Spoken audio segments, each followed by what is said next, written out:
أعوذ بالله من الشيطان اللعين الرجيم. بسم الله الرحمن الرحيم. وبه نستعين وهو خير المعين. والعاقبة للمتقين والجنة للموحدين والنار للعاصين.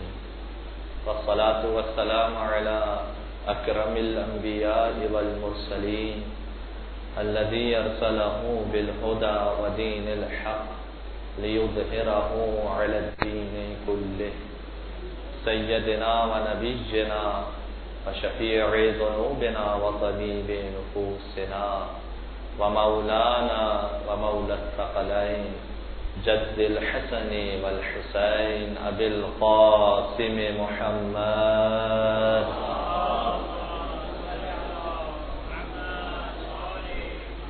وأهل بيته الطيبين الطاهرين المعصومين المظلومين المنتجبين المنتخبين الميامين، لا سيما بقية الله في الأراضين وحجته على العالمين، واللعن الدائم على أعدائهم ومنكري فضائلهم وغاصبي حقوقهم من الأزل إلى قيام يوم الدين.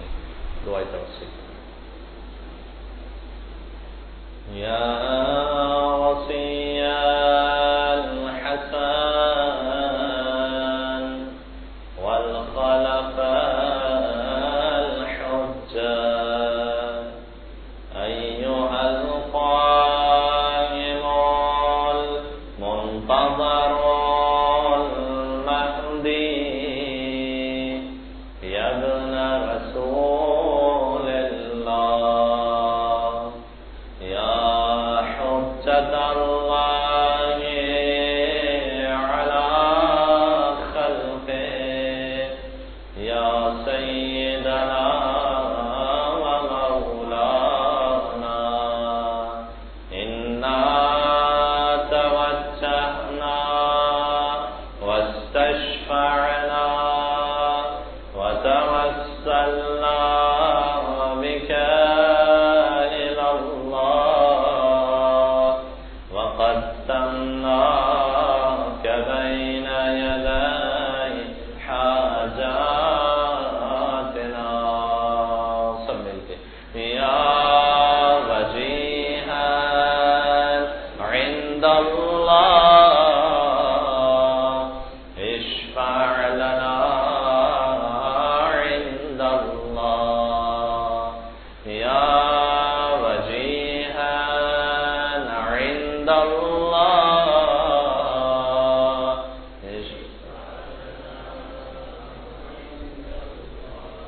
يا وجيها عند الله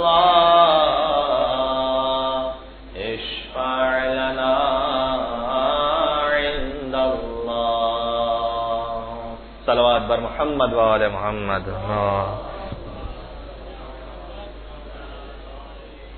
أما بعد فقد قال الله الحكيم في كتابه الحكيم. بسم الله الرحمن الرحيم.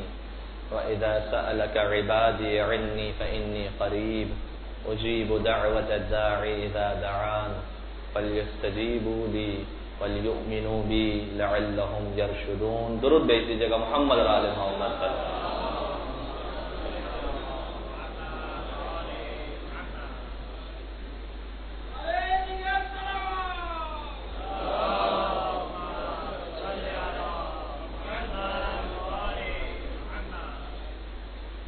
جہاں 3 درود ایک ساتھ بھیجے جائیں وہ اللہ کی رحمتیں بہت زیادہ نازل ہوتی ہیں. تو ایک بار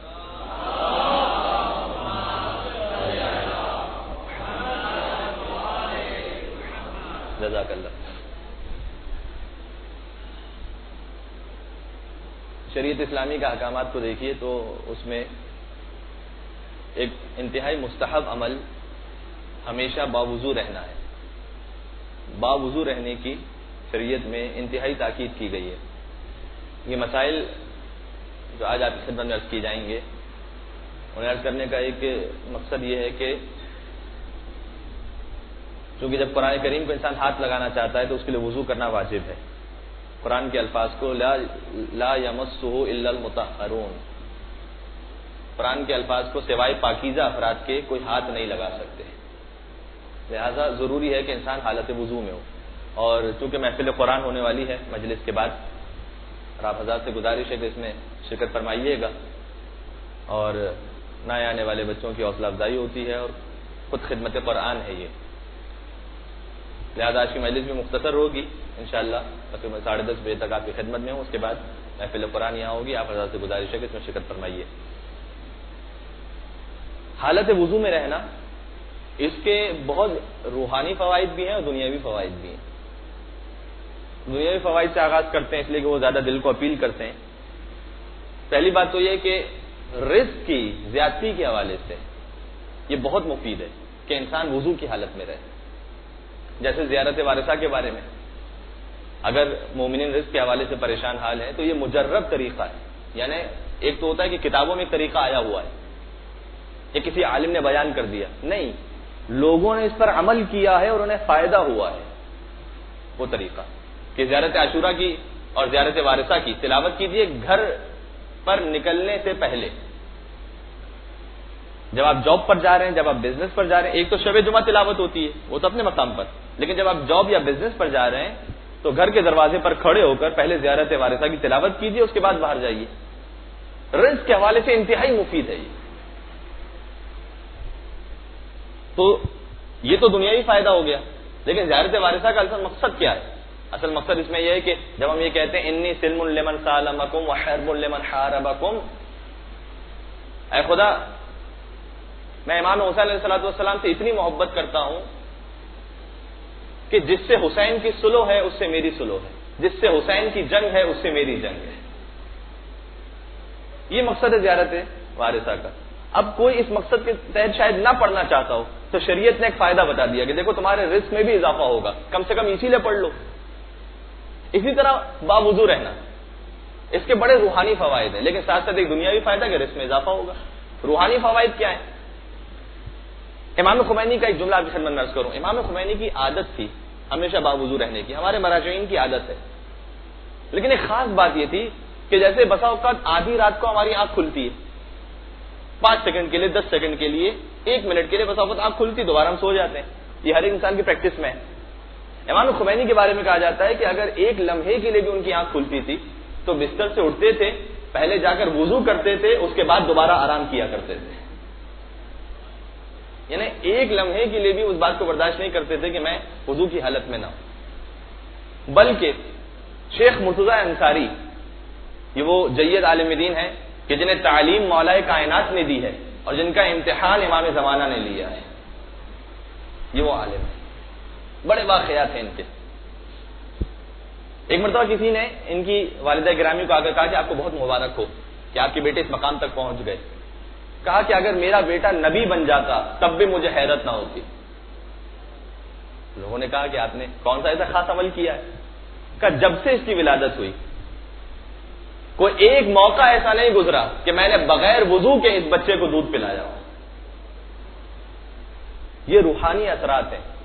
بچہ جب ماں کی گود میں ہوتا ہے، باپ کی گود میں ہوتا ہے، مجلس میں آتا ہے اور مصائب سید الشہداء کا تذکرہ ہوتا ہے، مجھے اور آپ کو کیا معلوم کہ اس بچے کے دل پر کیا اثر ہو رہا ہوتا ہے؟ ہم درک نہیں کر سکتے ان چھوٹی چھوٹی چیزوں کو۔ اب یہاں جملہ کہہ دوں، اگر باوضو رہتے ہوئے بچے تربیت پاتے ہیں تو ایسے ہوتے ہیں، اور انڈین چینلز کے سامنے بچے تربیت پاتے ہیں تو ویسے ہوتے ہیں جیسے ہمارے سامنے۔ ان چیزوں کے روحانی اثرات ہیں۔ کچھ چیزیں ایسی ہیں جن کے لیے وضو کرنا واجب ہے، مثال کے طور پر آپ قرآن کو ہاتھ لگانا چاہتے ہیں، وضو کرنا واجب ہے، لیکن قرآن کے ترجمے کو کوئی ہاتھ لگانا چاہتا ہو اس کے لیے وضو ضروری نہیں۔ قرآن کی جلد کو، اس کے حاشیے کو، یعنی فوٹ نوٹس کو اگر وہ ہاتھ لگانا چاہتا ہے وضو کرنا واجب نہیں ہے، فقط قرآن کے الفاظ عربی انہیں ہاتھ لگانے کے لیے وضو کرنا واجب ہے، پہلی بات۔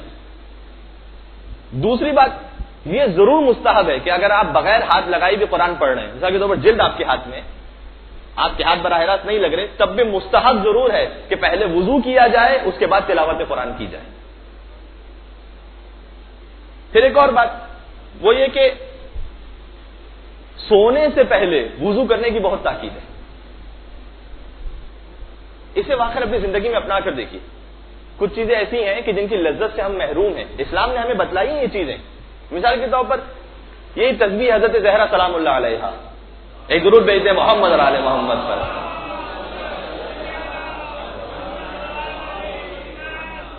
تسبیح حضرت زہرا ہماری روٹین میں ہے، لیکن اس کے اثرات شاید ہم محسوس نہیں کر پاتے. اس کے کیا اثرات ہیں؟ دیکھیے، تسبیح رسول نے بیوی کو کب عطا کی تھی؟ اس وقت عطا کی تھی کہ جب بیوی گئی تھی رسول کے پاس اور جا کر کہا تھا کہ میں گھر کے کام کاج سے بہت تھک جاتی ہوں، لہٰذا آپ مجھے کوئی کنیز عطا کیجیے.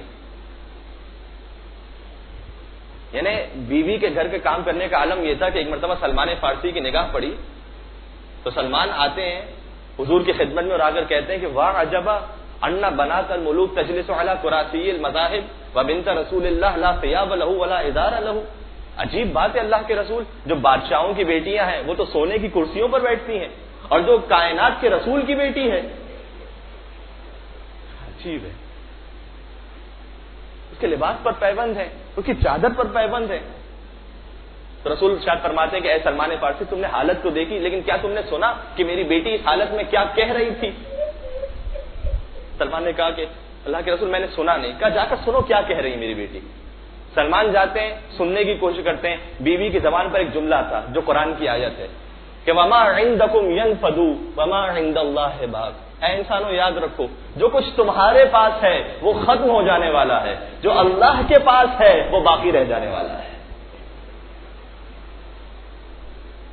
تو رسول نے کنیز پہلے عطا نہیں کی، شہزادی فضہ تو بعد میں عطا ہوئی ہے، لیکن اس سے پہلے رسول نے کہا کہ بیٹی کیا تم بہتر سمجھتی ہو کہ میں تمہیں ایک تسبیح سکھا دوں جو تمہیں دنیا و آخرت میں کام آئے.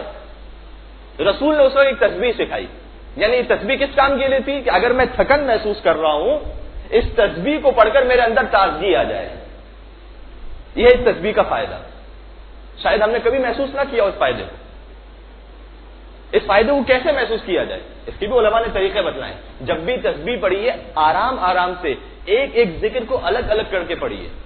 یعنی اللہ اکبر اللہ اکبر اللہ اکبر، سبحان اللہ سبحان اللہ سبحان اللہ. وہ طریقہ نہ ہو سبحان اللہ سبحان اللہ سبحان اللہ سبحان اللہ سبحان اللہ سبحان اللہ.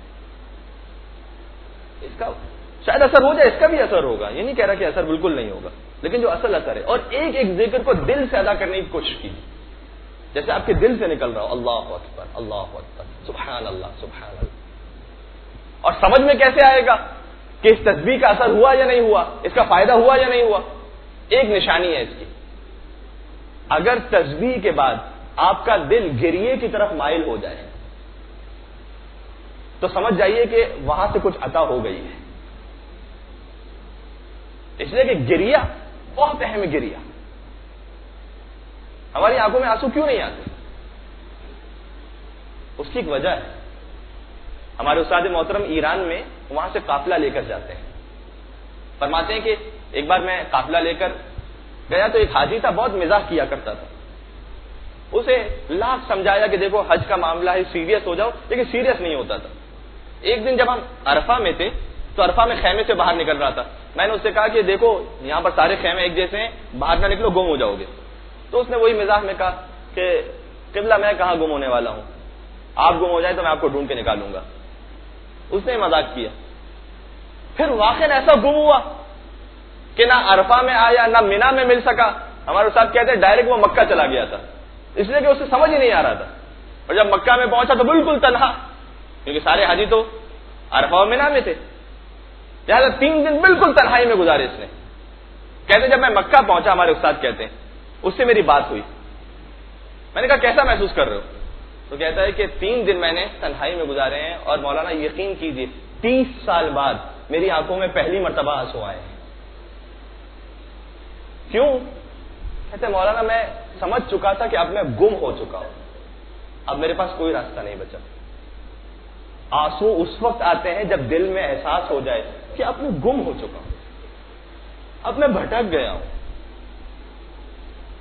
جب یہ انسان سمجھتا ہے نا تو دل سے آنسو نکلتے ہیں. اور ہمارے پاس تو عظیم نعمت ہے ذکر حضرت سید الشہداء کی، جس سے دوسرے محروم ہیں. شاید اسی لیے الحمدللہ ہماری قوم میں دل پھر بھی نرم ہے لوگوں کے، دوسری قوموں کی بنسبت. ذبح نہیں کرتے لوگوں کو اس طرح. اگر کسی پر ظلم ہوتا ہے تو ہمارا دل جلتا ہے. کیوں؟ اس لیے کہ دل نرم ہے. ذکر سید الشہداء ہمارے پاس موجود ہے، اس سے دل نرم ہوتے ہیں. تو کوشش کیجئے کہ تسبیح کے بعد اگر گریہ آ جائے.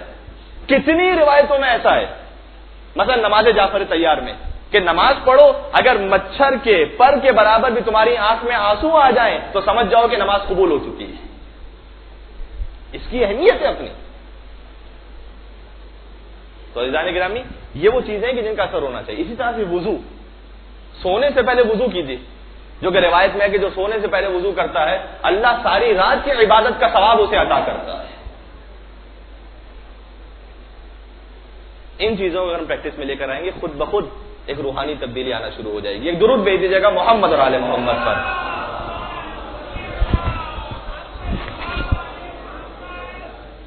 آج چونکہ گفتگو محدود ہے, لیکن میں چاہتا ہوں کہ موضوع پر کم سے کم کچھ بات ہو جائے, کم سے کم ایک جملہ آج ادا ہو جائے.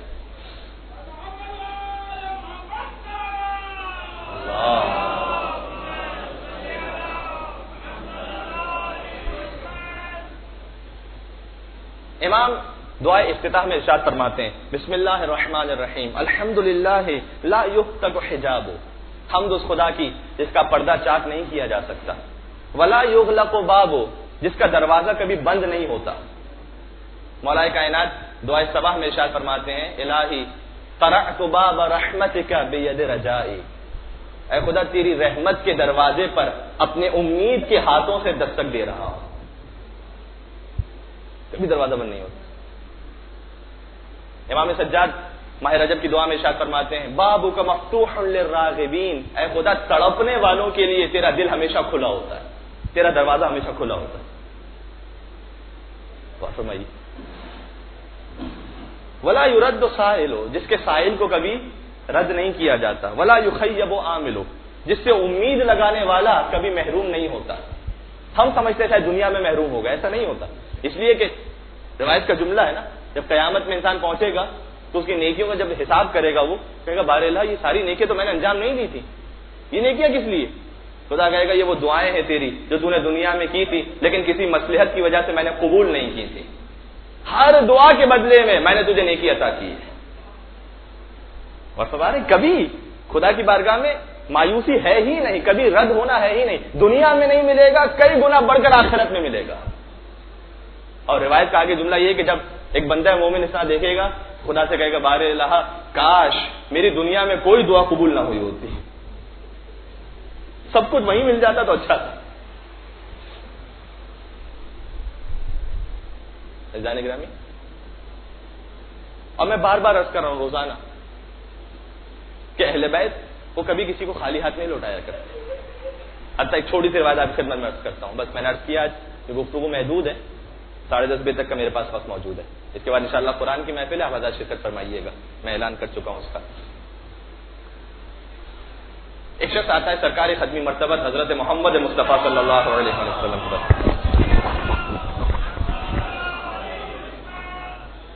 دو بہت فربا اونٹ, طاقتور اونٹ حضور کی خدمت میں پیش کرتا ہے. حضور اپنے اصحاب سے کہتے ہیں کہ جو 2 رکعت نماز خالص اللہ کے لیے دنیا داری کا خیال لائے بغیر انجام دے گا, ان 2 میں سے ایک اونٹ میں اسے دے دوں گا.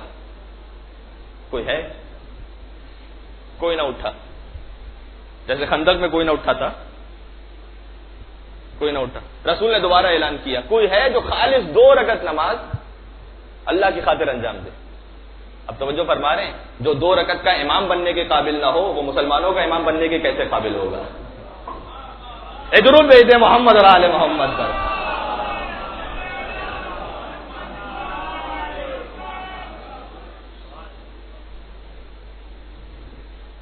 تو تیار نہ ہوا. تیسری مرتبہ رسول نے کہا, تب وہی اٹھا جو خندق میں اٹھا تھا.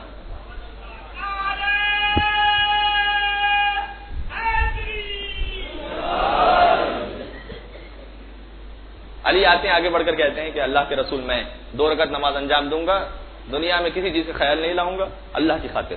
رسول نے کہا بسم اللہ. علی نماز شروع کرتے ہیں, نماز کا آخری سلام پڑھتے ہیں اور یہاں جبرائیل امین رسول پر نازل ہوتے ہیں اور کہتے ہیں کہ اللہ آپ کو سلام بھجوا رہا ہے اور آپ کو حکم دیتا ہے کہ جو آپ نے وعدہ کیا تھا اس کی تعمیل کیجیے اور علی کو 1 اونٹ حوالے کر دیجیے. رسول ایک جملہ کہتے ہیں, اب یہاں قابل توجہ بات, رسول کہتے ہیں کہ میں نے تو یہ شرط لگائی تھی کہ دنیا میں کسی چیز کا خیال نہیں آنا چاہیے, لیکن مجھے معلوم ہے کہ جب علی تشہد پڑھ رہے تھے تو یہ سوچ رہے تھے کہ اللہ کے رسول مجھے 2 میں سے کون سا اونٹ دیں گے. تو دنیا کا خیال تو آ گیا. جبریل کہتے ہیں اللہ کے رسول معاملہ یہ ہے کہ علی سوچ رہے تھے تشہد میں، علی سوچ رہے تھے کہ رسول مجھے کون سا اونٹ دیں گے، لیکن اس خیال سے سوچ رہے تھے کہ ان 2 میں سے کون سا اونٹ زیادہ طاقتور ہے، کاش مجھے وہ مل جائے تو میں سب کا سب مدینہ کے غربا میں تقسیم کر دوں.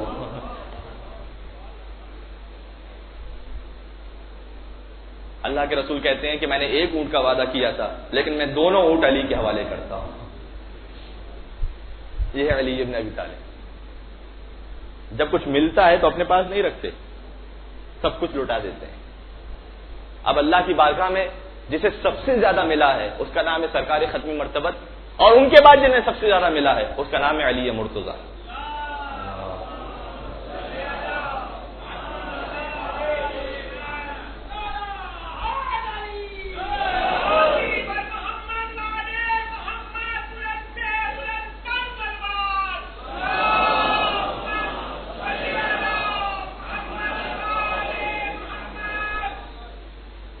تو یہ اہل بیت کا گھرانہ ہے.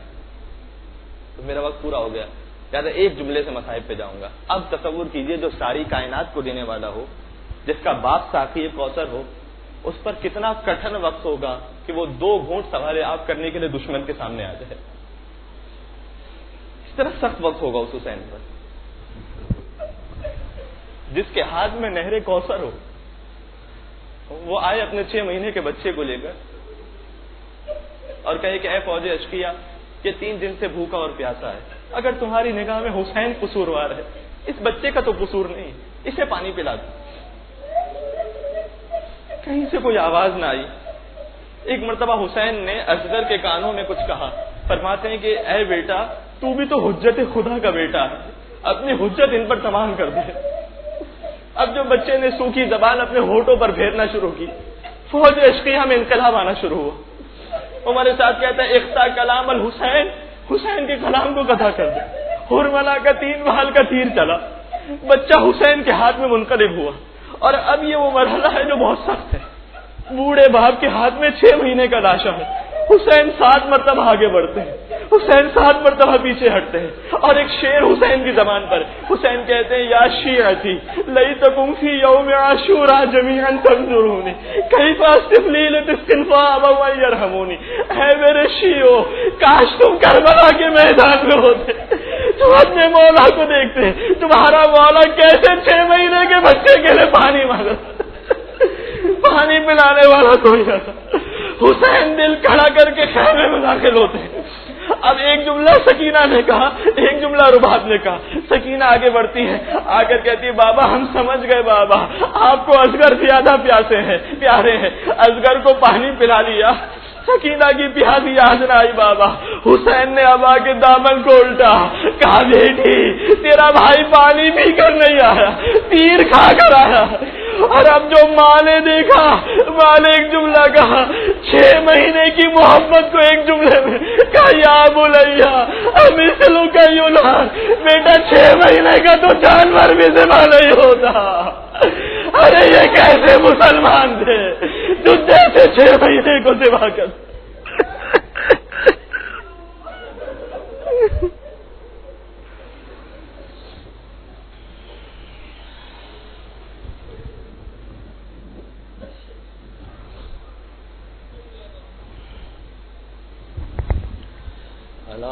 لعنة الله على القوم الظالمين وسيعلم الذين ظلموا أي منقلب ينقلبون. اللهم ارزقنا في الدنيا زيارة الحسين وفي الآخرة شفاعة الحسين. اعوذ باللہ من الشیطان الرجیم. بسم اللہ الرحمن الرحیم. آپ تمام مومنین